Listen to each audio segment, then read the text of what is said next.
부족한 저를 불러주셔서 진심으로 감사를 드립니다. 오늘은 우리 교사와 부모가 함께 처음으로 드리는 교사 부모 헌신 예배입니다. 제가 그 이야기를 들었을 때 얼마나 감격하고 또 감사했는지 모릅니다. 우리 은광교회가 하나님께서 정말 사랑하시는 교회구나. 사실은 제가 오늘 은혜를 끼치러 온 것이 아니라 은혜를 받고 있습니다. 예배 찬양으로부터 그리고 오늘 갈릴 찬양대, 그리고 제가 오늘 말씀을 전하기 전에 저희 교사들과 함께 교사대학의 시간을 좀 가졌는데요. 제가 은광교회 교사 선생님들을 보고 정말 놀랐습니다. 제가 재미없는 이야기를 해도 다 웃어주시고요. 제가 부족한 이야기를 해도 아멘, 아멘. 제가 부흥에 온 줄 알았습니다. 너무나 사랑과 애정을 가지시고 이렇게 다음 세대를 사랑해 주신 우리 선생님들께, 그리고 우리 은광교회 모든 교우들께 진심으로 감사와 또 축복의 말을 전하고 싶습니다. 우리 주변에 계신 분들에게 한번 그렇게 인사하면 어떨까요? 다음 세대 반드시 살아납니다. 우리 옆에 계신 분하고 인사하겠습니다. 다음 세대 반드시 살아납니다. 아멘. 다음 세대 반드시 살아날 것입니다. 아멘. 부흥에 온 것 같습니다. 최근에 저는 상위 8%라는 한 가지 성적표를 받았습니다. 여러분, 갑자기 왜 상위 8%의 성적표를 이야기하시나 조금 의아하실 수도 있을 겁니다. 제가 무슨 수능을 다시 본 것이 아니라요. 제가 최근에 그 핸드폰에 그 내비게이션을 켰는데요. 제가 사진을 한 가지를 보여드리겠습니다. 이 사진 나올지 모르겠습니다. 준비되면 보여주시고요. 그 내비게이션에 제 점수가 올라와 있더라고요. 제 운전 습관 상위 전국 8%. 여러분, 만약에 여러분이 운전을 하신다면 여러분은 상위 전국 몇 %에 드실 것 같습니까? 40%? 사실은 저는 성격이 조금 그렇게 보이실지 모르겠지만 온순한 스타일입니다. 그래서 얌전하게 운전을 좀 하는 편입니다.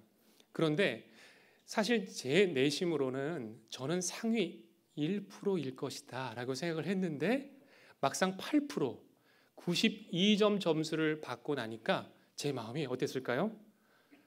행복하지 않았던 거예요. 생각보다 행복하지 않았어요. 그러면서 내가 몇 점을 받으면 행복해질까? 그리고 내가 상위 몇 %에 들면 나는 저 점수에 만족할 수 있을까를 생각하게 되었습니다. 여러분, 질문을 조금 바꿔보겠습니다.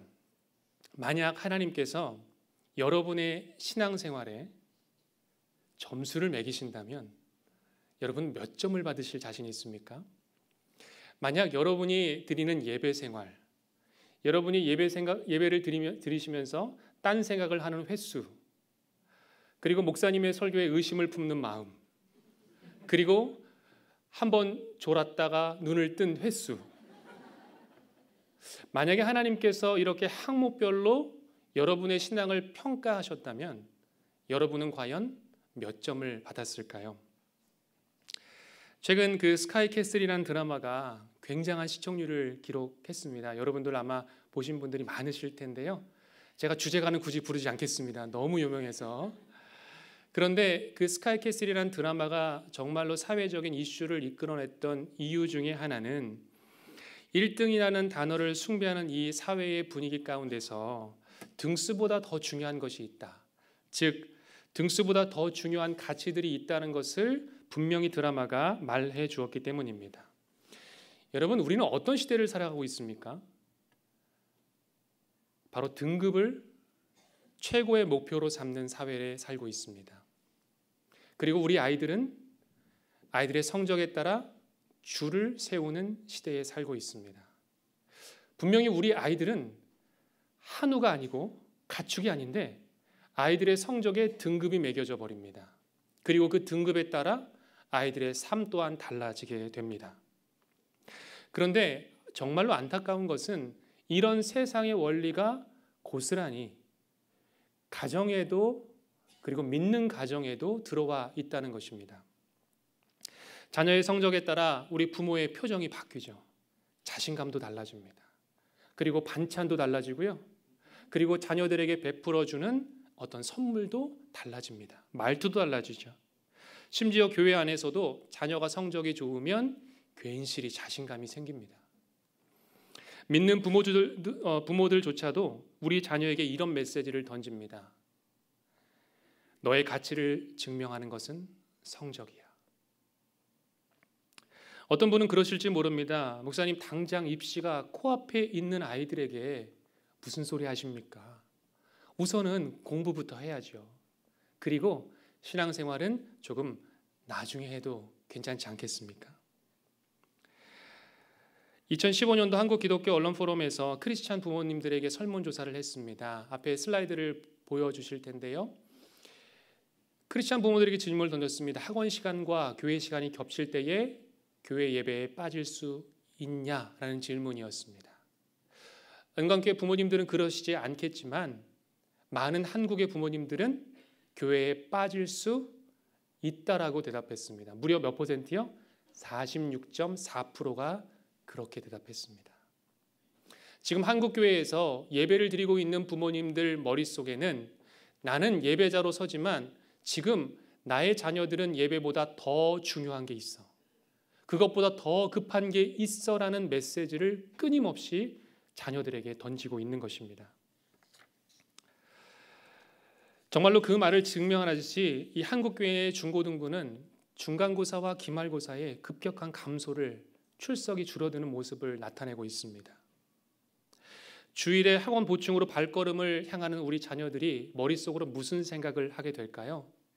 아마 그런 생각을 할 것입니다. 그래, 급한 일이 있으면 신앙은 우선 제껴도 되는 것이구나.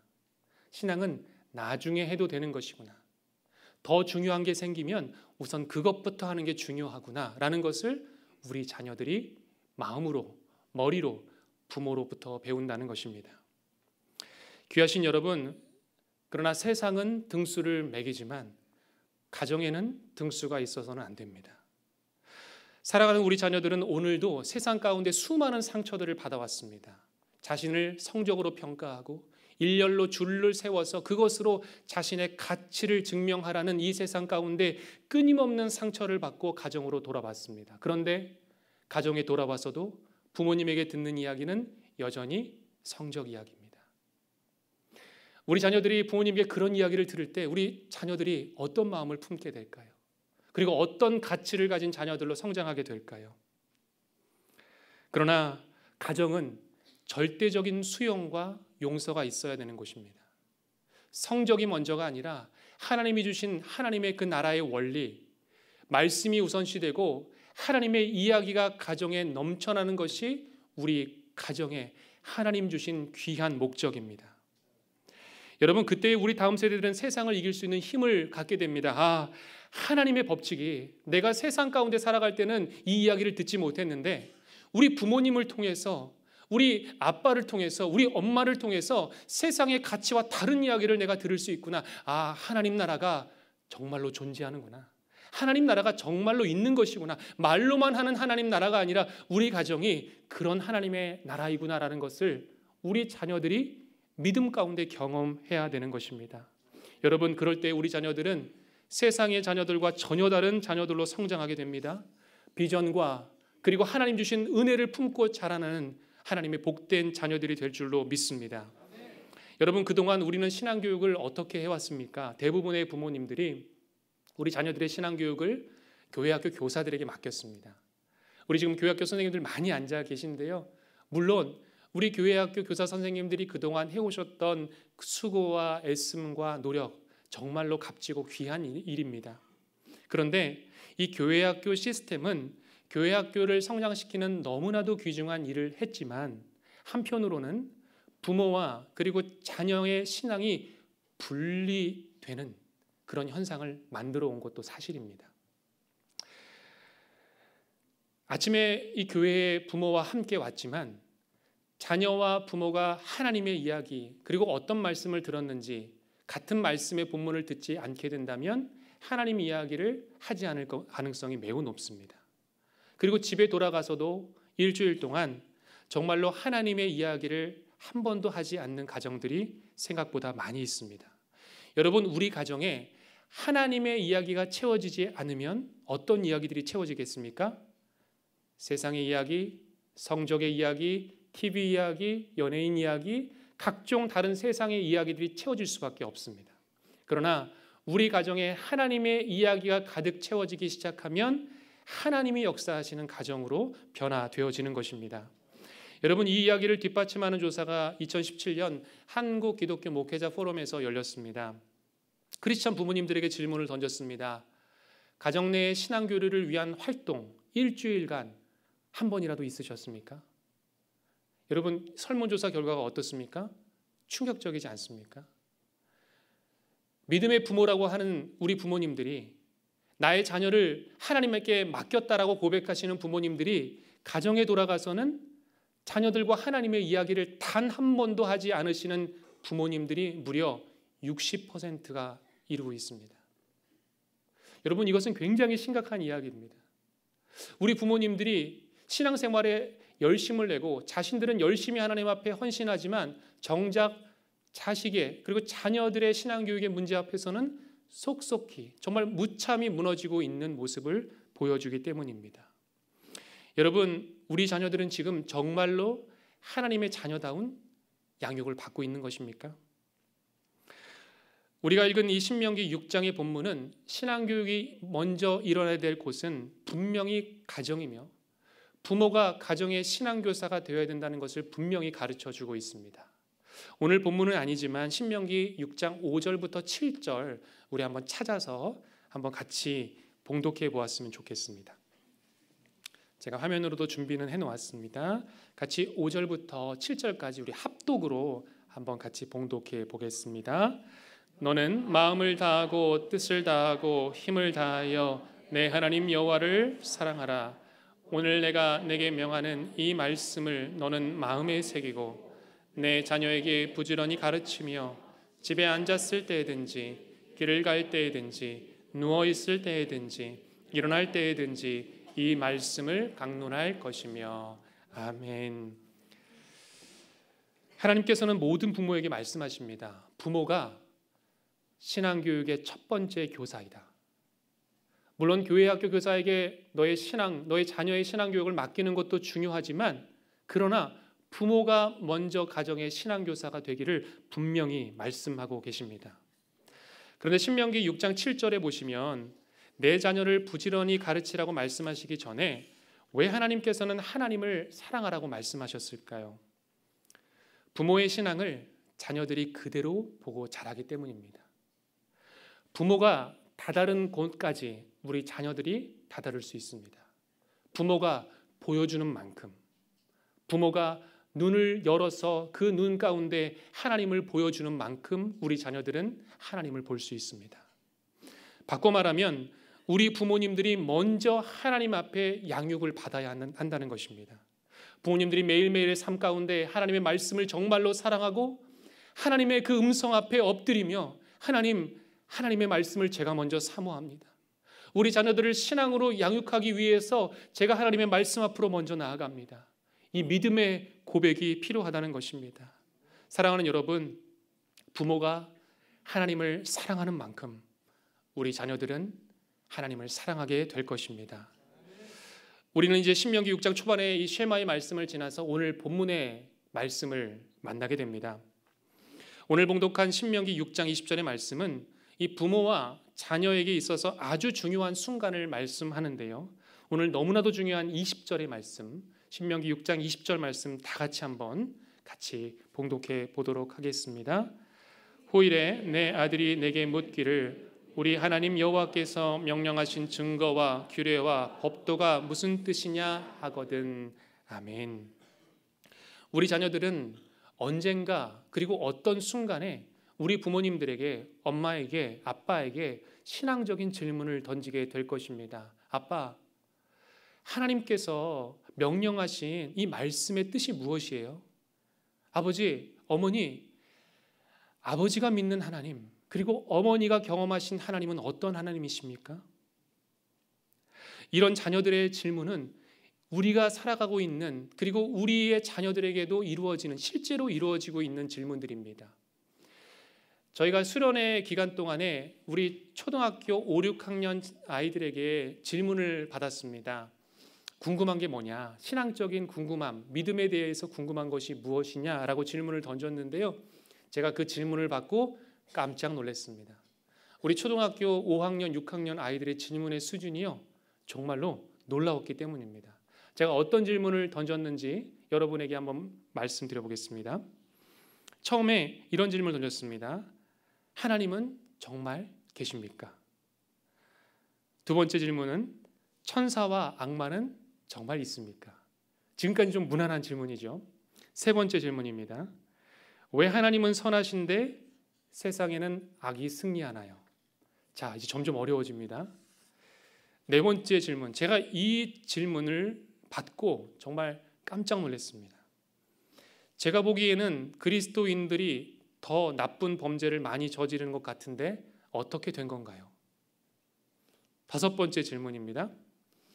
지금 컴퓨터, AI, 인공지능이 점점 발전하는데 이 AI도 종교를 가질 수 있나요? AI도 종교성을 갖게 되면 구원을 받아야 되나요? 여러분, 이것이 초등학생이 질문한 질문입니다. 상상도 못 해보셨죠? AI가 무슨 종교성을 갖느냐? 우리 아이가 그런 질문을 던지고 있어요. 만약 여러분이 이런 질문을 받게 된다면, 부모로서 받게 된다면, 아니면 교사로서 받게 된다면 여러분 어떤 대답하시겠습니까? 보통의 대부분의 부모님들은 이렇게 대답하실 겁니다. 글쎄, 엄마를 잘 모르겠는데 전도사님한테 물어보면 안 돼? 아니면 목사님한테 물어보면 안 돼? 얘야, 믿음은 믿어야 생기는 거야. 한번 열심히 믿어봐. 그러면 하나님이 분명히 답을 주실 거야. 이것이 보통의 부모님들이 대답하는 대답입니다. 물론 이런 대답도 훌륭한 대답입니다. 신앙적인 대답입니다. 그런데 같은 대답도 매번 이런 답을 줄 수 없다는 것입니다. 우선 자녀들이 이런 질문을 해온다는 것은 우리 자녀들의 마음 가운데 지금 어떤 변화들이 일어나고 있다는 것입니다. 그것이 사춘기의 변화라든지 아니면 신앙이 한 단계 성숙하는 지금 단계라든지 어떠한 지금 긍정적인 변화들이 일어나는 것이라고 저는 생각합니다. 저는 신앙적인 질문이 생기는 것은 굉장한 사건이라고 생각합니다. 그것은 우리 자녀들이 이전과는 지금 다른 하나님의 모습을 바라보고 하나님을 다르게 느끼고 있다는 증거이기 때문입니다. 그렇기 때문에 저는 이 질문을 던지는 순간, 우리 자녀들이 이런 신앙적인 진지한 질문을 던지는 순간이 수학 한 문제를 푸는 것보다, 책 한 권을 읽어내는 것보다 훨씬 더 중요한 순간이라고 여러분들께 감히 말씀드리고 싶습니다.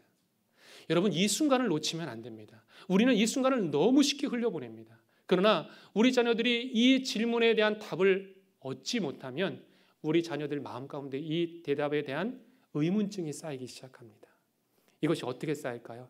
부정적으로 쌓이기 시작합니다.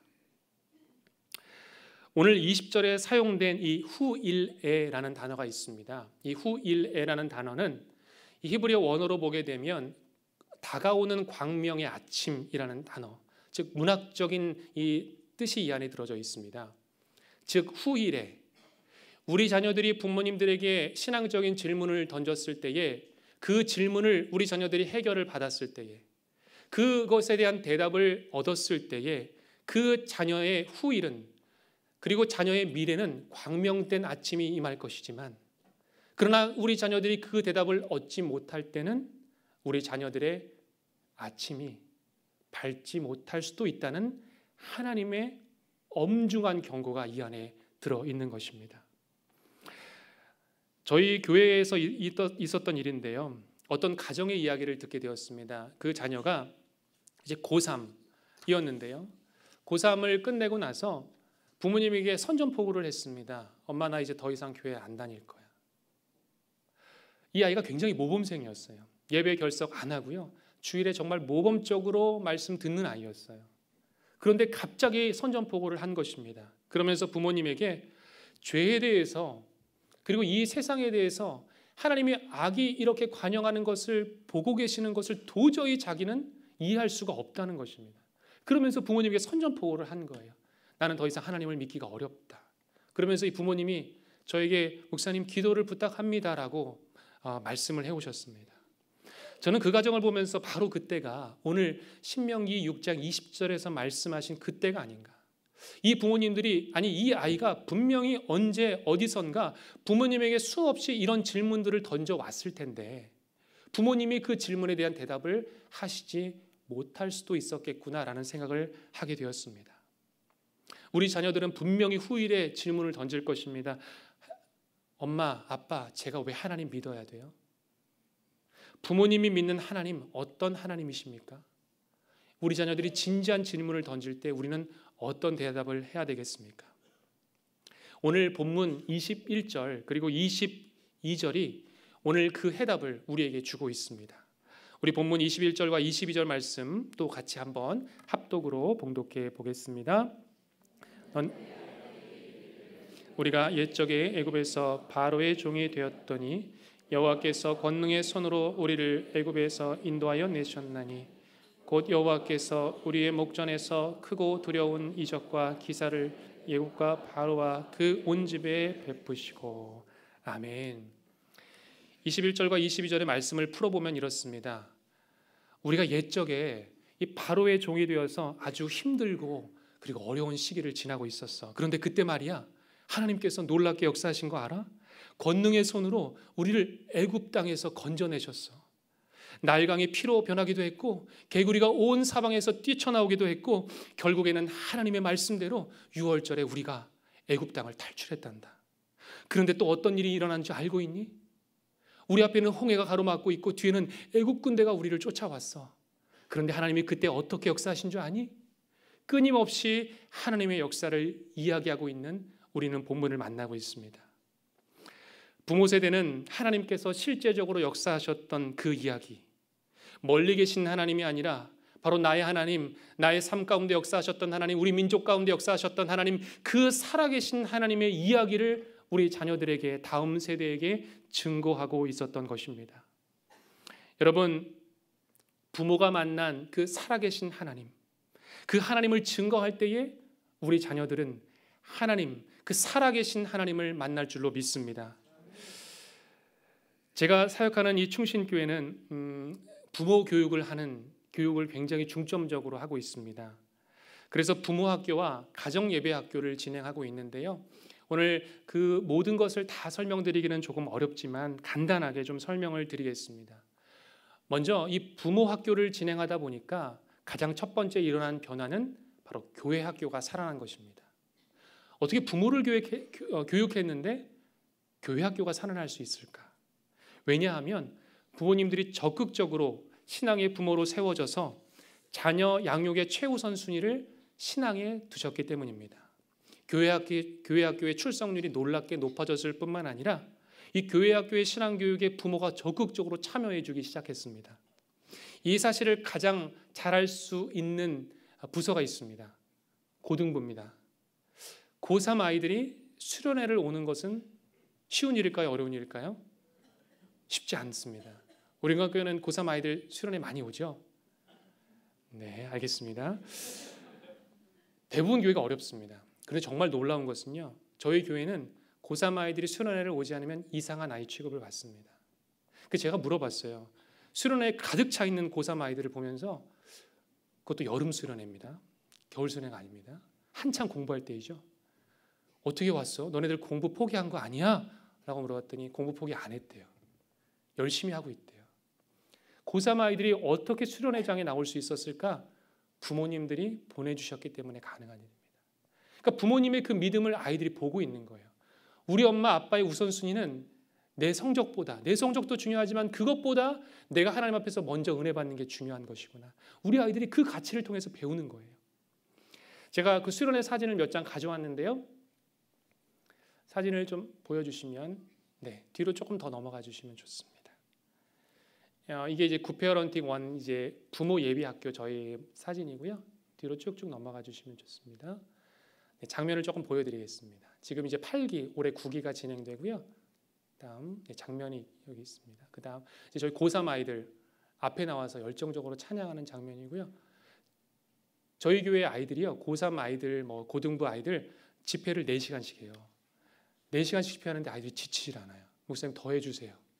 더 인도해 주세요. 더 기도했으면 좋겠어요. 그렇게 말하는 아이들을 보면서 정말 가슴이 벅찰 때가 한두 번이 아닙니다. 저희 교회가 또 이제 가정예배 학교를 진행하는데요. 우리 은광교회도 가정예배를 이제 귀하게 세워가시는 것을 우리 담임 목사님을 통해서 제가 들었습니다. 너무나 귀하고 값진 일입니다. 그런데 이 가정예배를 세우니까요, 가정이 살아나기 시작했습니다. 그리고 가정예배를 통해서 하나님을 향한 가정의 믿음, 그리고 무엇보다 부모의 믿음이 회복되는 놀라운 역사를 경험했습니다. 저희한테 교역자들에게 놀라운 간증을 정말로 많이 보내주세요. 제가 이제 좀 이따가 가정예배 사진을 조금 보여드릴 텐데, 가정예배 사진 지금 볼까요? 좀 가정예배 사진을 지금 좀 보도록 하겠습니다. 네, 이제 가정예배 캠프를 하는 장면인데요. 가정예배가 어떻게 이루어져야 될지 저희가 5주간의 과정을 거쳐서 캠핑을 진행하고 또 훈련을 받고 마지막 1박 2일로 캠핑을 합니다. 이제 가정예배 사진입니다. 3대가 모여서 가정예배 드리고요. 계속 넘겨주십시오. 저희 부목사님 가정이고요. 네, 3대가 모여서 또 함께 가정예배, 네, 기타를 치는 아빠와 함께 가정예배 드리고요. 네. 저한테 오는 가정예배 사진이 정말 수백 장입니다. 수백 장. 제가 가지고 있는 1년에 받는 사진이 수백 장입니다. 다 보여드리지 못하지만 간증들이 수없이 와요. 가정예배 사진을 보내시면서 뭐라고 하시냐면, 믿지 않는 아빠를 위해서 기도했는데 마음이 참으로 벅찹니다. 저를 위해서 기도해 주는 아들을 보면서 힘들었고 지쳤던 제 마음이 회복됩니다. 하나님께서 가정예배 가운데 일하심을 너무나도 감사를 드립니다. 가정예배를 하면서 저희 교회는 이제 온가족 기도회라는 것을 하고 있는데요. 이것과 함께 가정예배를 드리고 또 가정예배 사진을 교역자에게 보내게 됩니다. 그래서 이 수많은 과정들을 통해서 가정예배가 회복되고 교회 학교가 회복되고 그리고 공예배가 회복되는 놀라운 역사들이 일어나고 있습니다. 한 가지 또 말씀드리고 싶은 것은 이 부모를 신앙의 교사로 세우면 일어나는 일이, 제가 교회 학교가 살아난다고 말씀드렸는데요. 저희 부서마다 이 드림 예배라는 것을 드리는데 부모 초청 예배입니다. 드리는 횟수와 날짜는 부서마다 조금씩 다르지만 분명한 것은 우리 자녀들과 함께 예배하시기 위해 부모님들이 다 오신다는 겁니다. 여러분, 제가 다 오신다는 말 가운데는 믿지 않는 부모님도 포함되어 있습니다. 지난번 소년부에서 부모 초청 예배, 저희가 이제 소년부가 1부, 2부로 나누어져 있는데요. 소년부의 그날 출석 아이가 127명이었는데 부모님이 130명이 오셨습니다. 그러니까 모든 부모님들이 사실 한 분 이상은 다 오신 거예요. 한 분은 이제 주일 예배를 드리고 계셨을 수도 있고요. 근데 분명한 것은 모든 부모님들이 다 찾아오신다는 겁니다. 여러분, 이런 놀라운 일들이 어떻게 일어날 수 있을까요? 부모가 가정의 신앙교사가 될 때, 그리고 가정예배가 살아날 때에 교회의 학교의 예배가 살아나고 교회의 공예배가 살아나는 놀라운 역사가 일어나게 되는 것입니다. 저희 교회는 또 한 가지 말씀을 드리고자 하는 것은 이 3세대가 만나는 예배를 드립니다. 우리 은광교회도 3세대가 만나는 예배 지금 드리고 계신 걸로 알고 있는데요. 3세대가 만나는 예배를 1년에 4번 드리고 있습니다. 굉장히 사실 귀찮습니다. 준비도 많이 해야 돼요. 그런데 왜 이 예배를 드리냐면 아이들이 너무나 좋아해요. 그리고 부모님들이 그 예배 시간을 통해서 은혜를 먼저 받으세요. 그래서 점점 이 횟수를 늘려가려고 노력하고 있습니다. 제가 오늘 영상을 한 가지를 좀 준비했는데 저희 그 온가족 예배가 진행되면서 그 함께 했던 특송의 장면인데요. 이 장면을 한번 보도록 하겠습니다.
네, 여기까지 보겠습니다.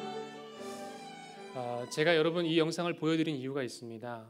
여러분 보통 우리가 교회에서 교회 학교 잔치나 발표를 하면 부모님들은 뭐 하고 계시죠? 뒤에서 사진을 찍고 있습니다. 그리고 우리 아이가 얼마나 찬양을 이쁘게 부르는지 동영상을 남기고 싶어서 앞에까지 진출하시는 분도 있더라고요. 그런데 부모님의 역할은 그것이 아닙니다. 아이들이 예배하면 사진을 찍어주시는 게 신앙의 부모의 역할이 아닙니다. 부모님은 그 예배의 자리에서 자녀와 함께 예배자가 되고 자녀를 하나님의 이름으로 진심으로 축복해주고 신앙의 모델로서 어떤 길을 걸어가야 될지를 눈으로 보여주는 것, 그것이 바로 부모님의 역할인 것입니다. 여러분, 부모님이 함께 이렇게 참여한다는 것은 굉장히 어려운 일입니다. 여러분 한번 생각해 보십시오. 아이들만 발표 연습을 시키면 아이들만 연습 잘하면 됩니다. 근데 부모님이 함께한다 그러면 어떻게 해야 되는지 아세요? 아이들 연습시키고 부모님 연습 따로 시키고 또 마지막 뭐 해야 되죠?